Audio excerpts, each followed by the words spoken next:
today we think it's somewhat ghastly to picnic in a cemetery. Really, up until around 1900, you had to take care of your own plot.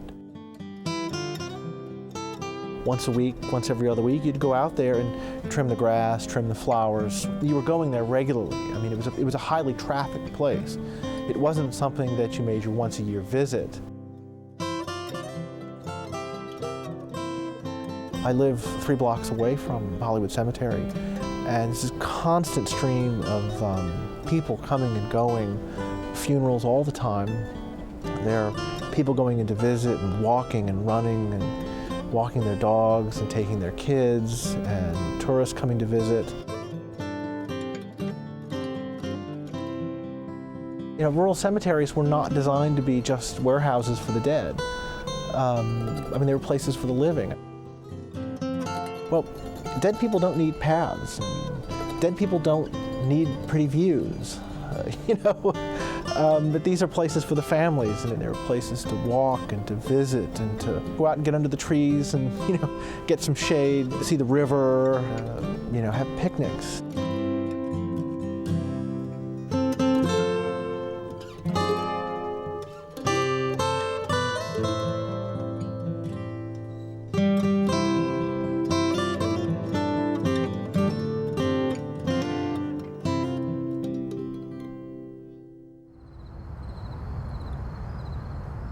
Well, welcome to Richmond, and in particular to Hollywood Cemetery. And this walking tour through Hollywood Cemetery has really become a spiritual venture for me. I own a plot here in Hollywood Cemetery. And I read recently that if you walk through a cemetery in a community, it gives you a great feel for a period in history of that particular city. And Hollywood Cemetery, indeed, tells you a period in the history of our city. In the early 1800s, Richmond, Virginia was springing to life as a new urban center in a largely agricultural state. For the first time, industry choked the landscape and people clogged dirty city streets. The population grew, and eventually the population died. At the time, churches were the primary burial grounds in the city, and they bore the brunt of the surging demand. Traditionally, burials occurred in city cemeteries, and they were associated with the Anglican Church. After the American Revolution, the churches removed themselves from ownership of these cemeteries that the city would acquire, and the church remained there, but the city would then maintain the cemetery. And in what occurred in Richmond is that by the time St. John's started to fill up, they started to look to other areas of town where they could indeed purchase land and start burials. There were cemeteries for blacks, there were cemeteries for the well-to-do, the poor as well. Most urban cemeteries up to that point, so, you know, I'm talking about really church enclosures, were actually fairly dense with death. What some reformers tried to do in the early 19th century was to create something that was more sanitary. And this is when there's a lot of talk in the period about air and oxygen, and the idea before that had been the humors and the miasmas in the air that were released from decaying bodies and breathing in all this corrupted air. There are all these sorts of scientific advances going on that hadn't been codified, but there was this growing sense that it was much more sanitary and healthy to sort of move these things away from the city. Well, the idea of the rural cemetery movement comes out of an early 19th century interest in hygiene and beautification.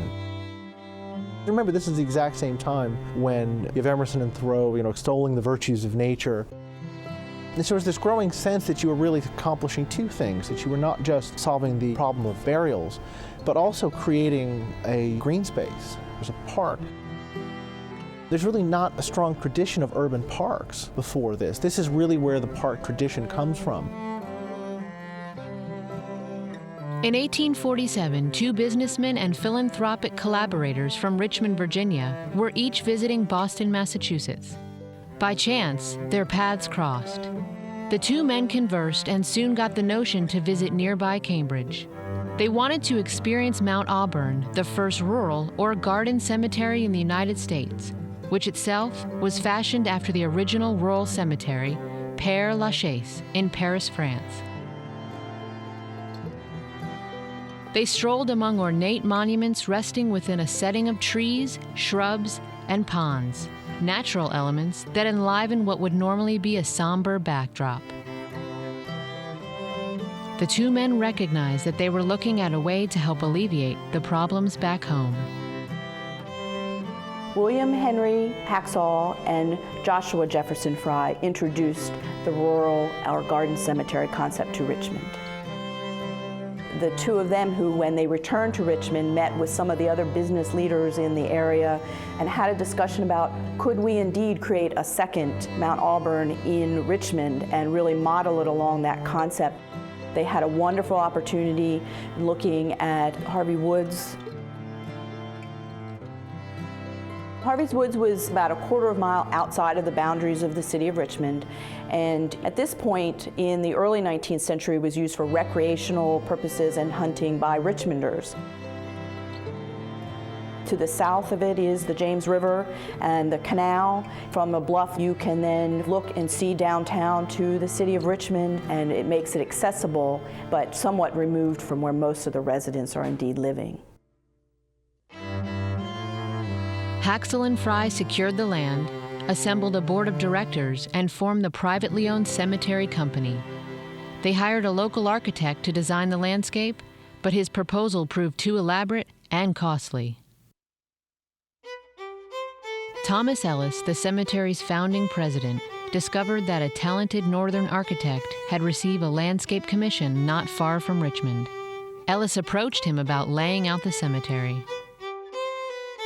John Notman, who had developed a strong reputation for his romantic landscape designs, eagerly agreed to survey Harvey's Woods while in the area. He would prove to be the ideal choice for the job. Well, Notman was a Philadelphia architect who also did some significant landscape design. He had a lot of experience with cemeteries, primarily Greenwood Cemetery outside of Baltimore.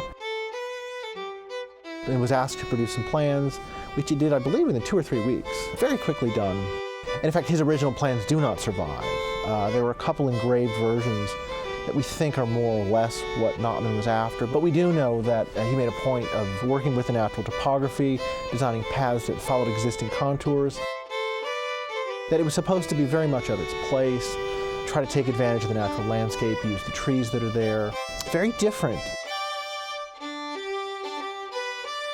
If you look at any early cemetery, I mean, they're basically tightly gridded spaces that they're economical, make the greatest use out of what you've got.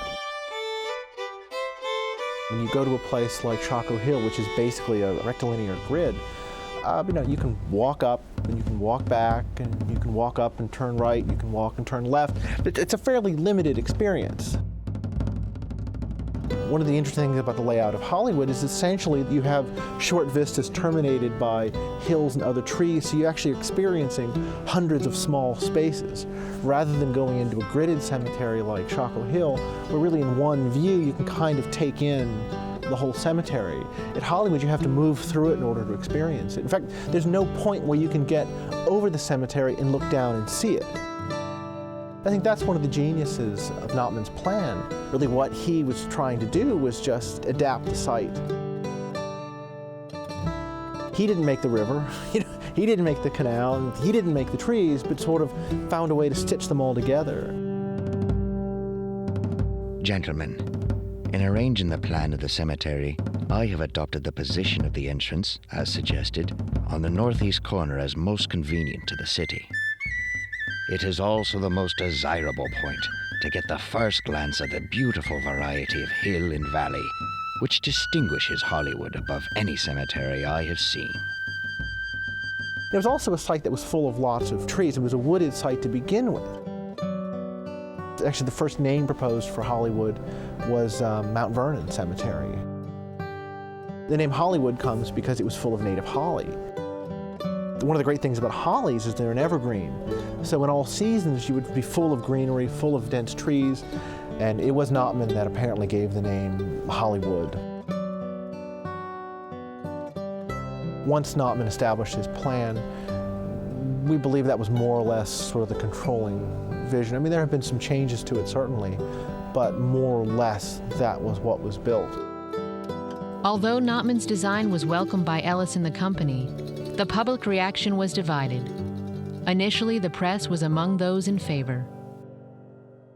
The gentleman by whom this plan was furnished expresses a wish that the cemetery be sui generis, original in everything. And so it would really seem to be. The sketch presented a very attractive picture of hill and dale, diversified with wood and water, and intersected in every direction by serpentine roads and labyrinthian paths.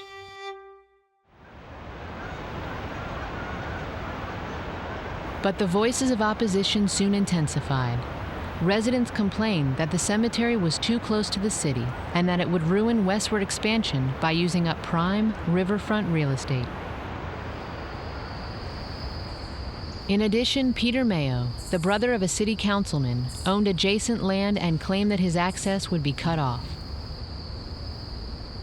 For years, he pestered the cemetery with the accusation, sometimes using his brother's influence to make his voice heard. Peter Mayo even went so far as to have a sheriff shut down a public auction for cemetery plots, unless he could sell his land to Hollywood. Another objection was the belief that decaying bodies would infiltrate a water pipe that ran underneath the cemetery, thus polluting the city's water supply. But perhaps the fiercest opposition arose from a seemingly unrelated event. Richmond supported multiple newspapers. Two of them were fierce rivals. John Hampton Pleasants was editor for the Richmond Whig, and Thomas Ritchie was editor for the Inquirer. Both men were harshly divided by politics, and each launched published and personal assaults on one another. Their animosity came to a head on the field of honor when Ritchie accused Pleasants of being a coward and an abolitionist. Facing off on a bank of the James River, Pleasants advanced on Ritchie, who fired volley after volley. When the two men were only a few yards apart, Pleasants fired his first shot and then recoiled in pain. He then managed to strike Ritchie on the head with a cane sword, but soon succumbed to 3 bullet wounds. Pleasants died 2 days later. Flash forward a few years, several people who were involved in the planning of Hollywood are associated with the Inquirer. Well, that's all it took, and the Whig just turned on it. There was some thought that decomposing bodies would enter into the city water supply. Well, the Whig just latched onto this and just ran with it politically. The bare idea of drinking water impregnated with drainings from dead bodies is too disgusting to be endured for a moment.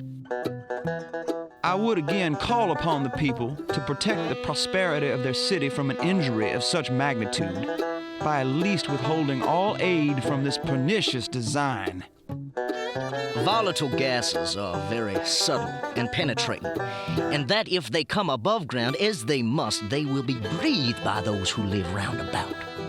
If people, every time they take a glass of water, a cup of tea or coffee, imagine that they are swallowing the remains of a defunct friend or enemy, would not that be sufficient reason against the incorporation of this burial ground? Over the years, Richmonders watched the grounds at Hollywood take shape and did what they could to help the cemetery. By the way, Rita, have you enjoyed recently a visit to Hollywood? We came away impressed with the beauties of Hollywood and desiring no lovelier spot for the repose of our remains when we shall have passed from time to eternity. But Hollywood would need more than just occasional praise to solve its troubles. I mean, the real problem they had was that nobody wanted to be buried there. So they're trying to get the city, they're trying to work things out with the city and work things out with the legislature and get chartered.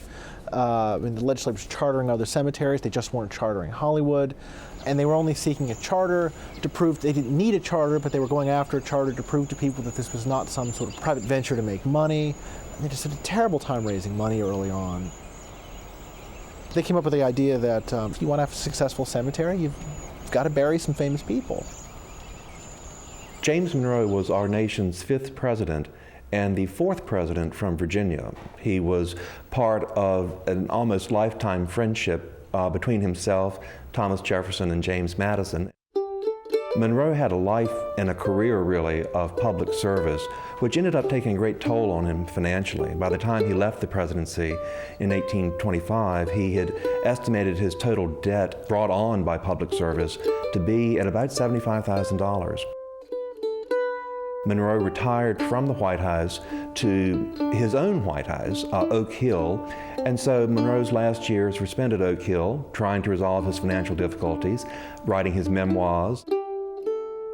But it was also a time of great sadness and loss for him. In September of 1830, his wife Elizabeth, who had been in ill health for some time, died at Oak Hill and was buried at Oak Hill. Monroe went into a deep period of grief.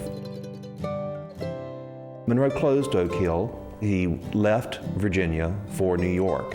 His daughter and son-in-law, Maria and Samuel Lawrence Gouverneur, were living in New York City, and Monroe spent what turned out to be the last 9 months of his life with his daughter and son-in-law.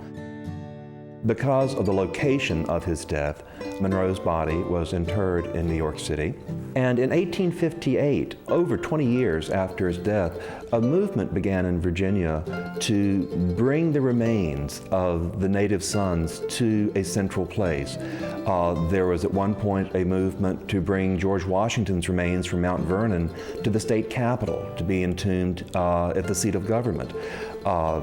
And Monroe was the one Virginia president who did get moved, actually. Monroe's body was placed in state in New York City Hall on July 3rd, then placed on board a boat and brought down the Atlantic seaboard into the Chesapeake Bay and ultimately up the James River to Richmond on July 4th. And then the actual reinterment took place July 5th. It was a grand ceremony, a great public occasion. And in fact, Monroe was buried with full military honors. There was a review of troops as part of the ceremony. It was probably one of Richmond's largest spectacles before the actual outbreak of the Civil War.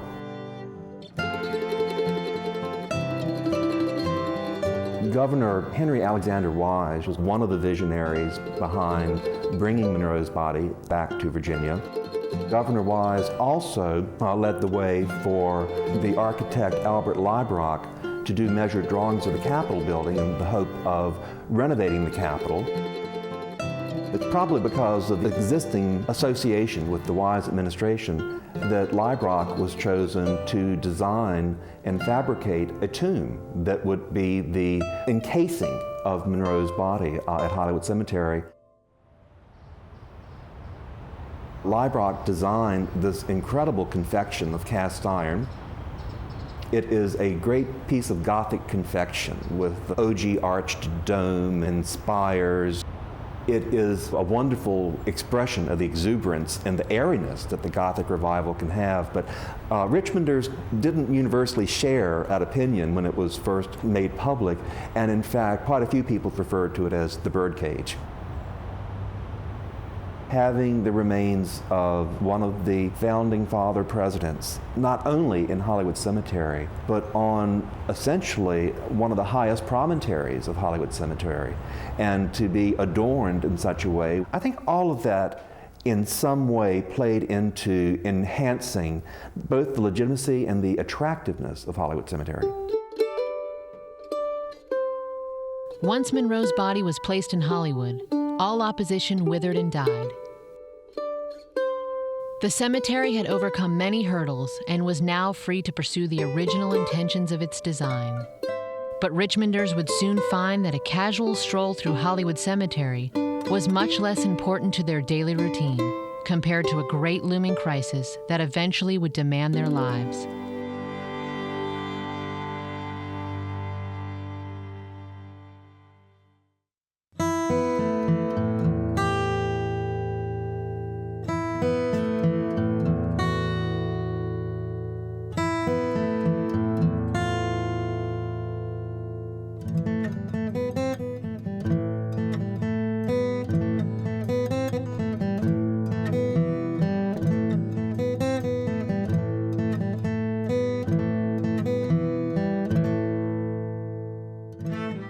It's thought that the first Virginian who died in the Civil War was buried in Hollywood Cemetery.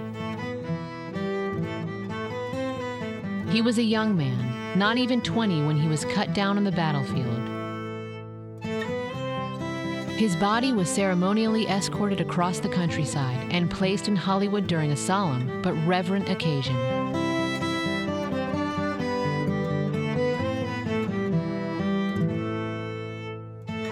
At first, the war seemed to have little effect on Richmond, but the conflict soon fell over the land, and people lost the luxury of grieving for their countrymen. In the early phases of the Civil War, Hollywood certainly had grown and developed. It had been incorporated for a number of years. Having several hospitals in Richmond really impacted the level of work and the burials that were needed in Richmond. They were here in Hollywood, they were in Oakwood, they were being interred on the battlefield. It was an overwhelming number of death. And it really became a problem later on in the war when there was a need for workers to just dig the graves. Basically, if you could carry a shovel, if you could carry a gun, you were off at war. The most continuous sort of African-American presence in Hollywood is really, during the Civil War, digging graves. The grave detail were contraband slaves and convicts, because there wasn't anyone left. And units just began bringing in casualties and literally stacking them up at the cemetery walls. And it grew into an enormous problem, and just the streams of dead coming in and nowhere to put them. And so quickly they started doing essentially mass burials. Many of the enlisted men buried at Hollywood were buried in sort of a trench fashion, and many of them are not known, which is why to this day you'll see certain collective markers, 17 dead from a certain place. This was just an attempt to keep up with the casualties coming in. And it was later in the war that there was not even enough materials to really mark the sites. There was a blockade, and marble and stone and all of those materials that had been available to mark locations early on were no longer available, and there was a movement just to wood markers so that there would at least be some evidence of what was going on. There also was a need for additional property. The boundaries of Hollywood did move outside of the official grounds, and there was discussions with the Confederate government and with the city as to where it should go. I'm not sure it was always done quite properly, and that they always had permission to move in the directions that they did, but they were trying to inter the dead. Hollywood Cemetery did indeed support the Confederacy and the works of the Confederate government in Richmond. Their monies were invested in war bonds and government bonds. The burial plots did increase in value, and inflation was rampant and was ever increasing. So what was $3 before the war for a plot became $40 and then became even higher. They did become successful, but what happens after the war is that they are basically in ruin and collapse because the market has fallen and their Confederate bonds and their Confederate dollars are worth nothing. After the war, white Richmonders sought comfort within the confines of Reconstruction. With little or no money at hand, they tried to regain their composure any way they could. Many citizens turned their attention towards Hollywood.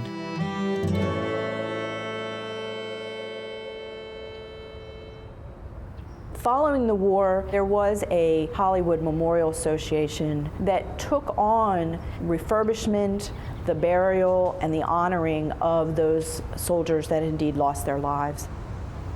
This organization was similar to those that were around the country, of women who would band together to handle their lost sons and fathers and uncles and brothers.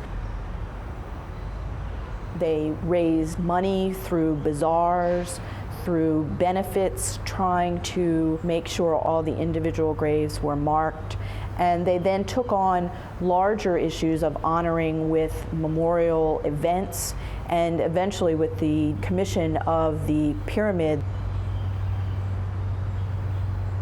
The pyramid in Hollywood Cemetery is a 90-foot pyramid made of James River granite that is one of the most prominent features in the cemetery, and I think it was positioned as such that it would be one of the first things that you would see, and it would be an eye-catching monument as you are moving around the cemetery. You don't even have to be in it. You just can be driving by. It is a massive marker to those who are interred in Hollywood, and certainly Richmond, as the Confederate capital, had a significant role to play in honoring the lost. More and more, people stood graveside remembering family and friends who were victims of the war. What started as a personal endeavor grew throughout Richmond and across the South until it blossomed into a national event. I mean, the actual origins of Confederate Memorial Day are somewhat hazy. It's like anything when you start talking about the first, the best, the fastest, everybody's got an entry. The sort of broader origins, I think, of Confederate Memorial Day come from just a need to, again, people are regularly visiting the cemetery to clean up grave sites, to take care of them. The more particular origins in Richmond come from the 31st of May, which was believed to be the first day that cannon fire was heard in Richmond during the Civil War.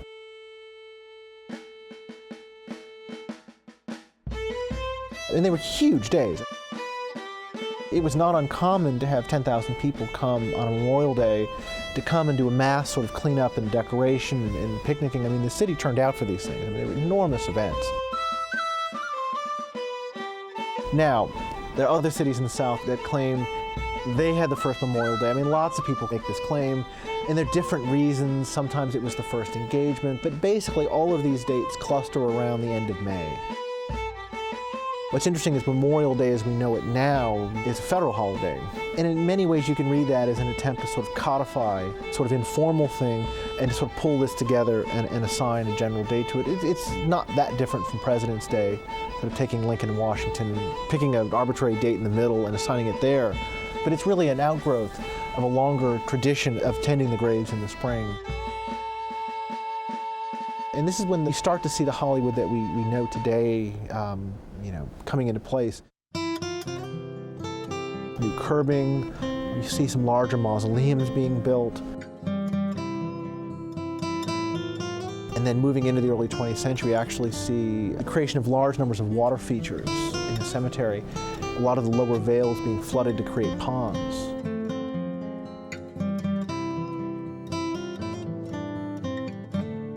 And it's really at this point when there are enough burials there are enough people coming and going that it really is taking on a life of its own and really becoming an icon.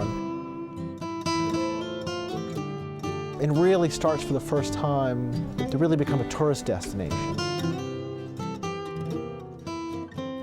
This beautiful necropolis was first opened for the tenancy of the dead about the view from this point is unsurpassed. Here, nature has done her part in the hills, valleys, rivulets. The landscape embraces every variety.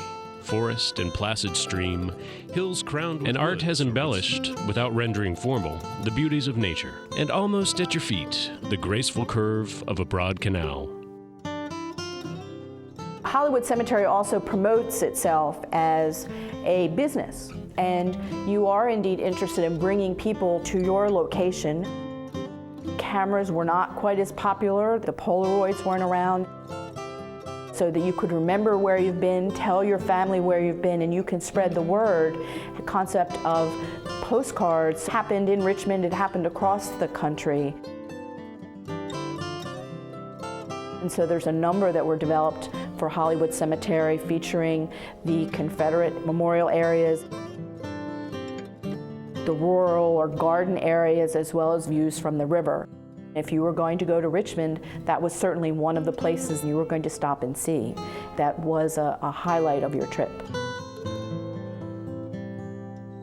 You may have had family or friends or someone interred there. This was again a memento and a way to remember what you had lost. Over 75,000 people are buried at Hollywood Cemetery. Before the middle of the 20th century, the vast majority of private burials were for white and well-to-do citizens. Most are ordinary people, but national figures also reside there. John Tyler is the other U.S. president at rest in Hollywood. He ran as vice president for William Henry Harrison under the slogan, Tippecanoe and Tyler too. He ascended to the presidency when Harrison died after only 32 days in office. Teddy Roosevelt called Tyler a man of monumental littleness. Jefferson Davis was the only president of the Confederacy. After the Civil War, he was jailed as a traitor by the North and shunned by the South, who blamed him for losing the war. Today, his grave is frequently visited. A Confederate general and cavalryman, Jeb Stuart was considered the eyes and ears of Robert E. Lee, although he blinded his commander with a late arrival at the Battle of Gettysburg. He was mortally wounded at Yellow Tavern while defending Richmond from a Union advance. General George Pickett's name has been attached to the ill-fated frontal assault on the Union line at Gettysburg. His defeat on Cemetery Ridge is considered the high watermark of the Confederacy. After the war, he returned to his hometown Richmond and sold insurance. Governor Henry A. Wise found himself embroiled in John Brown's invasion of Harper's Ferry. Brown was hanged for treason against Virginia after Wise refused the pleas of Brown's supporters to stay his execution. During the 1950s, chairman of the Richmond School Board, Lewis F. Powell, barely integrated public schools during massive resistance. As a U.S. Supreme Court justice, he sat in the middle of a squarely divided court and was himself often divided on issues like affirmative action. Many of the residents of Hollywood were well known in their time, but have since faded from the forefront. Their names now appear on local buildings, schools, and foundations. Louis Ginter helped make Richmond the tobacco capital of the world, and he personally made a fortune by marketing and selling pre-rolled cigarettes. Before and after his death, he bestowed millions of dollars back to the community and still had plenty left to build the largest mausoleum at Hollywood, complete with Tiffany stained glass windows. In 1910, Mary Munford fought to establish a college for women linked to Thomas Jefferson's University of Virginia. She failed, but convinced the College of William and Mary to admit women in 1918. UVA opens its doors to women over 50 years later. Newspaper editor Virginius Dabney was a Southern liberal who fervently called for the advancement of African Americans throughout the 1930s and 50s, although within the confines of segregation. A brave stance for the South at that time that earned him praise by both blacks and whites, but also intense criticism. Douglas Southall Freeman wrote the definitive multi-volume biographies of Robert E. Lee and George Washington. Both won a Pulitzer. Eisenhower once said that it was Freeman who first suggested that he run for President of the United States. Among the writers in Hollywood, two early 20th century contemporaries earned national acclaim for their novels. Pulitzer Prize winner Ellen Glasgow was occasionally beleaguered by rivalry from her longtime literary friend James Branch Cabell. Their unsettled relationship continued even after death. Well, James Branch Cabell was one of the major writers, American writers of the early 20th century. He was a Richmond native, had a tremendously large reputation in the 20s. Cabell is a highly symbolic writer, romance writer primarily. All the major writers of the early 20th century were his peers. He was friends with most of them. He was close friends with Scott Fitzgerald for a while, very close friends with H.L. Mencken. One particular person he was not friends with was Hemingway, and Hemingway couldn't stand Cabell. He said he needed an expletive genealogical chart to be able to read Cabell and understand him. Cabell's most popular work was a novel called Jurgen. It was published in 1919 and immediately was seized upon by the censors, and one man in particular, a fellow named John Sumner, who was president of the Society for the Suppression of Vice. He got court order, went down to Cabell's publisher, seized the plates to the novel, brought it to court, called it a lewd, lascivious, and indecent book, and it went through the courts. When Cabell was found innocent of having written a piece of pornography, the judge said not only was it a beautiful and lyrical book and so on, but he doubted very many people could understand it anyway, which was probably the truth. That made Cabell's reputation really in a negative sort of way, because Cabell is not a pornographer by any stretch of the imagination. He's a very serious writer dealing in the tradition of Western mythology, but that stuck to him. Well, Ellen Glasgow, again, was another major 20th century novelist. She and Cabell happened to be residents of the same city. She was a writer who worked in the vein of realism, and she was interested in recording the life of the common man, as she said, in Virginia from the time of the Civil War on up to the present. Her novels are quite readable. Cabell's are not readable. For the uninitiated going to Cabell, it's a real intellectual journey. Ellen Glasgow was a shy, reticent person. She was a brilliant woman, and like so many Southern women of the day, was not given a higher education. The education she got was at home in reading philosophy and reading in her father's library. And of course, Miss Glasgow was an intellectual rebel. There's no doubt about that. Her novels were not well received, at least by a certain large segment of Richmond society, because many people thought that she should have been using her talents to glorify the past and to glorify Virginia and to glorify the American Civil War, or as it was always called, the war between the states, and she didn't do that. She dealt with realistic people, with dirt farmers and with women who had been spurned in love. In case of Dorinda Oakley in The Sheltered Life, here's a young woman who has a fling with a man.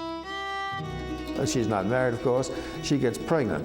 Well, that's just taboo in early 20th century America, and certainly in Richmond, Virginia at the time.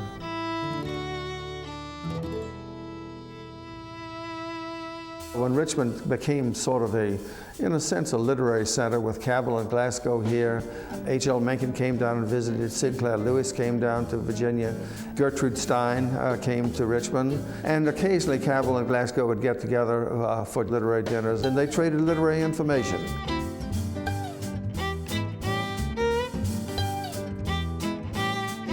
Their relationship, it was an off again, on again kind of thing.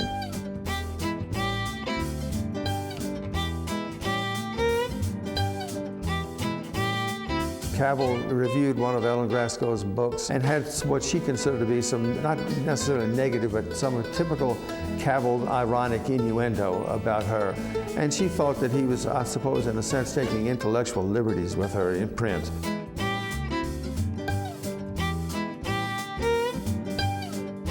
They were both, in a sense, genteel Virginians, so there was not so much they would do. It was a very subtle kind of thing between the two of them.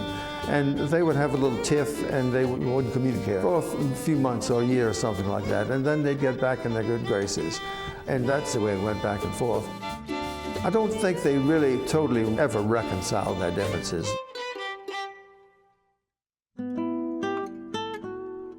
Ellen Glasgow died in 1945. After her death, she published The Woman Within, which is an autobiography, of course, and Cabell reviewed that and said she wrote some of her finest fiction there. Well, that's a pretty smart kind of slap, and I think that was an attitude that he had had about her for some time. By that time, Cabell was somewhat embittered himself because he had an enormous literary reputation in the 20s. This began to disappear after the 30s, or to wane at least, I should say. And by the time of his death in 1958, he was not being read.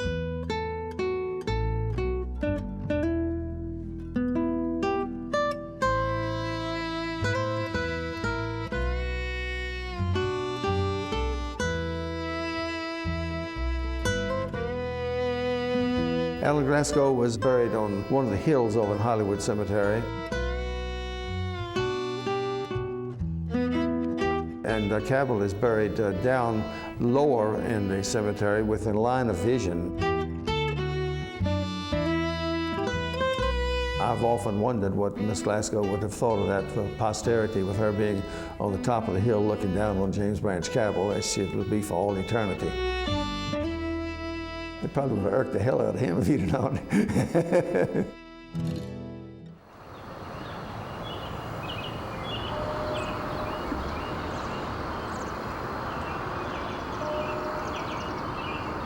The people buried in Hollywood each have provided insight to who they were and what they did in life. They employed artisans to build iron or stone reminders that cleverly tell small stories about the dead and sometimes about the grieving. In its own way, each monument also contributes toward an overall effect on the landscape. A walk through Hollywood is really a walk through a nature center.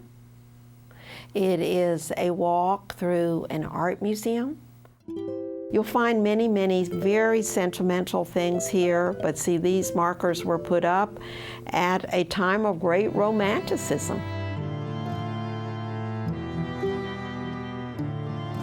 And some of the tomb markers will have an open Bible. You will find many different types of crosses. You'll also find many of the natural things like the roses, and that would be love, innocence. You'll find hands that are still clasped on the marker. You are gone, but we will be together once again. We're still joined together. You'll also find torches. If the torch is turned down, that means the flame, the life, was extinguished. And a wreath is a circle. There's no beginning and there's no end, and that's life. It's a circle. Usually the wreath will have perennial flowers in it. Perennial flowers die in the fall, but they come back in the spring. You'll see a lot of obelisks in the cemetery, and the obelisk is reaching to the sun. An obelisk also means the person has reached great heights. But then sometimes you'll find an obelisk that's short. That's probably at the grave of a child that wasn't given the opportunity to reach their full potential. As you walk through, you'll see symbols that tell you something about the person, maybe their profession. Charters was the fire captain, because you see his hat, you see all of the symbols of the firemen, the hoses. But you'll also see maybe organizations that they were a part of, especially the Masonic symbol. You'll see the compass. One that always fascinates people is the dog. The dog stood outside a store in Petersburg for many years, and there was a little boy named Charlie who loved the dog. Probably Charlie would walk with his mother, and he always wanted to pet the dog, and I can envision he probably even wanted to get on and ride the dog because it's a Newfoundland, it's a big dog. Charlie loved the dog so much, his father bought the dog for him, and then Charlie's little sister died. Her name was Bernadine Reese, and the dog was moved out here to the cemetery where little Bernadine is buried. And it's been standing guard for a long time now. At the time of the Civil War, the South needed iron. So if you had a church bell, if you had a cast iron gate, then that was given to be melted down for armaments. But when they moved the dog to Hollywood Cemetery, the dog was saved.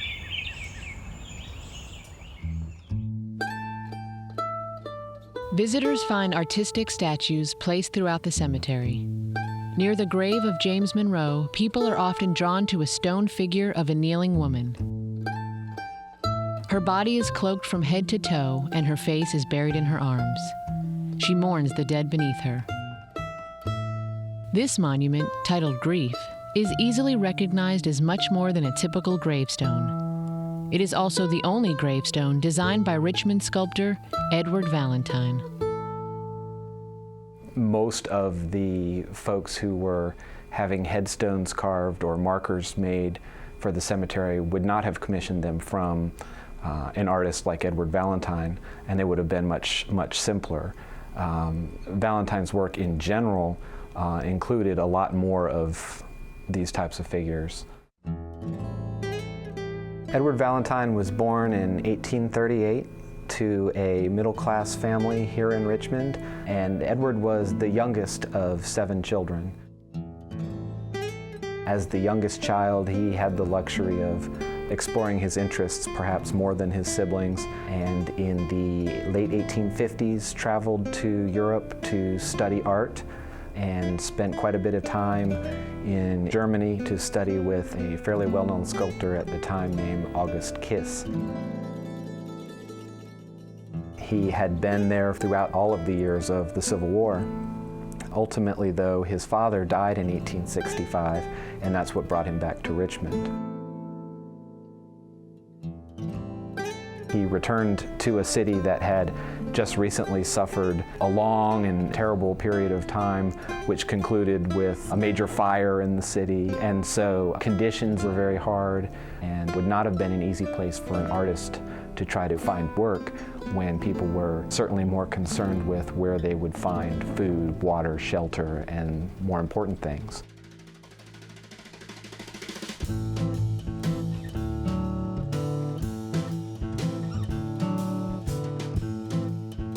The bread and butter of his career really was portraits in general. Within the body of work that he completed in his life, Edward Valentine sculpted portraits of many Confederate figures, but he also sculpted portraits of many other people as well. They come in fairly steadily, and while they're not exceedingly large commissions, it's sort of what keeps you in work. On the other hand, projects that were perhaps more meaningful to him, the more artistic works, if you will, would have been the ones that would have maybe been more near and dear to his heart, but were not the works that sold.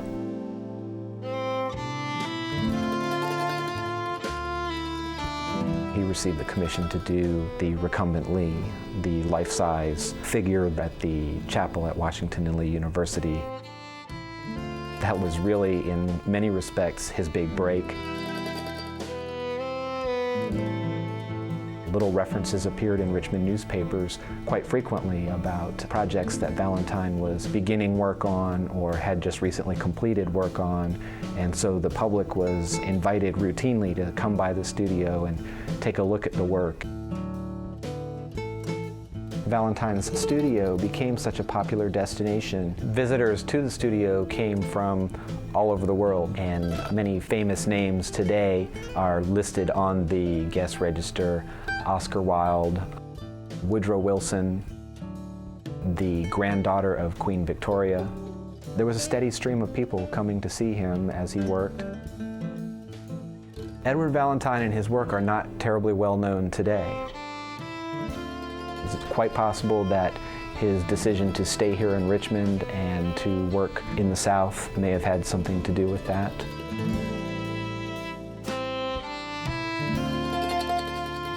By 1910, Edward Valentine set aside his career as a sculptor and spent the last 20 years of his life researching the stories and history of Richmond.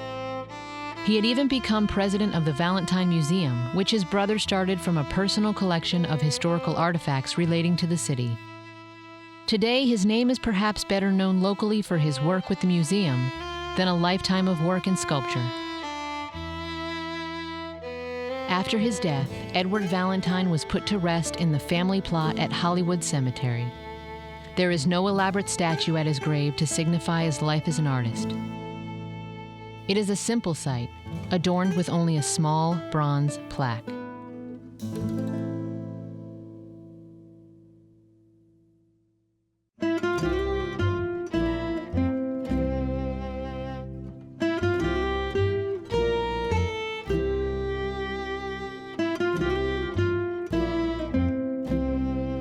Hollywood's landscape, mature flora and decorative monuments harken back to the 19th century, but they have also become a modern backdrop for art. College professors often send their students to Hollywood to fulfill assignments for photography class. Rock bands pose among the stonework for CD cover artwork. And musical artists and performers have used the cemetery as a setting for music video production. Hollywood has also become a destination and a subject for landscape artists. Painting is my primary absorbing occupation. I've done some of the buildings in Richmond here, but my overall preference is for more pastoral subjects. I painted near the entrance, looking back up the hill, and on the far side, looking down an avenue of very large trees. And the one I'm working on is the fourth in the cemetery pictures.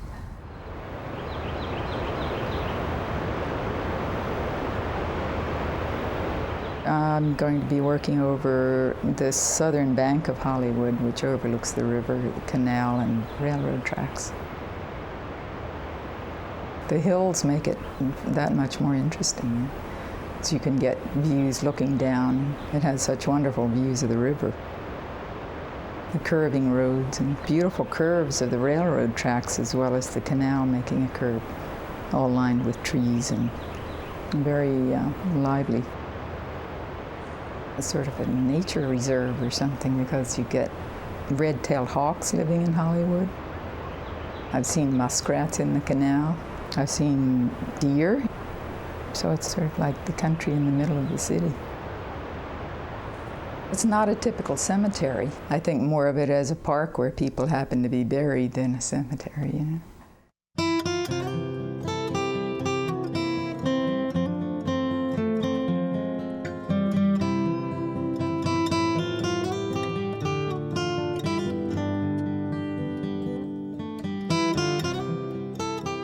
There is sort of a soul or a feeling that you get from a cemetery, and much of the soul of Richmond is in Hollywood.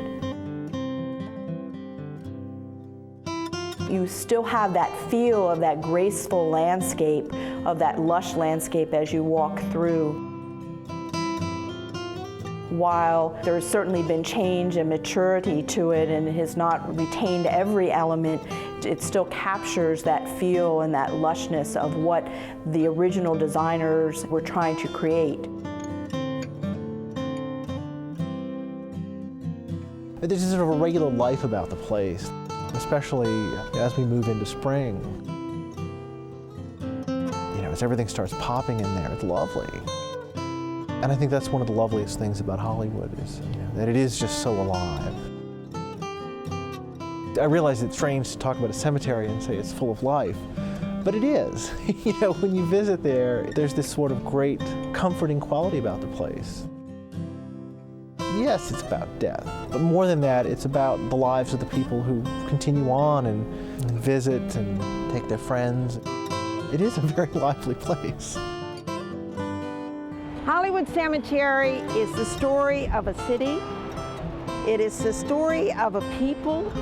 It's an open cemetery. People of every color or creed may come here and be buried, or you may come and walk and think. It's not a place of doom and sadness. It's a place of life eternal.